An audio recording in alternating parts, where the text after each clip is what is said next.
உலகின் முதன் மொழி, உலகிலே மூத்த மொழி தமிழ் எங்கள் இந்தியாவில் இருப்பது பெருமை என்று நாட்டின் மதிப்புமிக்க பிரதமர் ஐயா நரேந்திர மோடி மற்ற நாடுகளில் பேசுவதை நீங்கள் கேட்டிருப்பீர்கள்.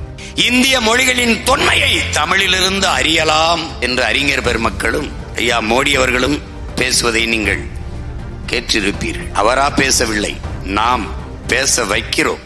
உலகில் ஒரு மொழியை பேசக்கூடிய மக்களின் கூட்டம் இனம் என்று வரையறுக்கப்படுகிறது.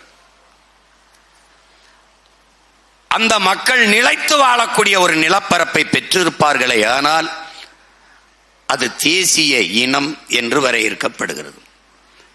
அதுவே தனக்கான கலை, இலக்கியம், பாட்டு, இசை, கூத்து இது எல்லாவற்றையும் பெற்றிருக்குமானால் அது உலகில் மூத்த ஒரு தேசிய இனம் என்று வரையறுக்கப்படுகிறது.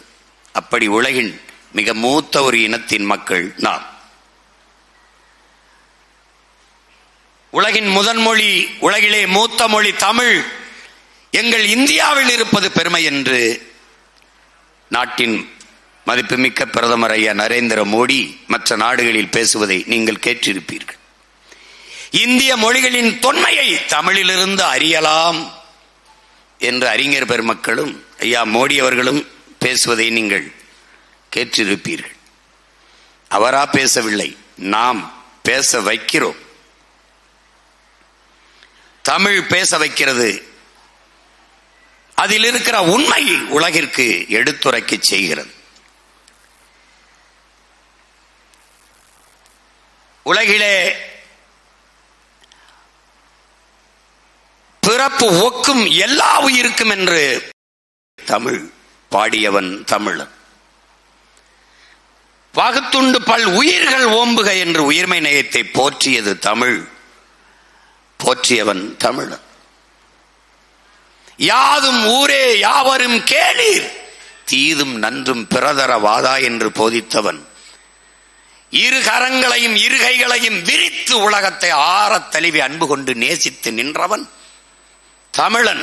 நின்றது தமிழ்.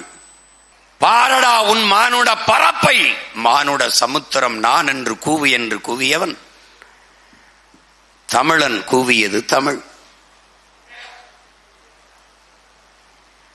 வள்ளுவன், கம்பன், கபிலன், இளங்கோ எல்லோரும் உலகு உலகு உலகு என்று உலகம் தழுவி நேசித்து நின்றவர்கள் நமது முன்னவர்கள். காரணம் தமிழ் பேரன்பின் தாய். தமிழர்கள் அறத்தின் வழி நின்று வாழ்ந்த மறவர்கள்.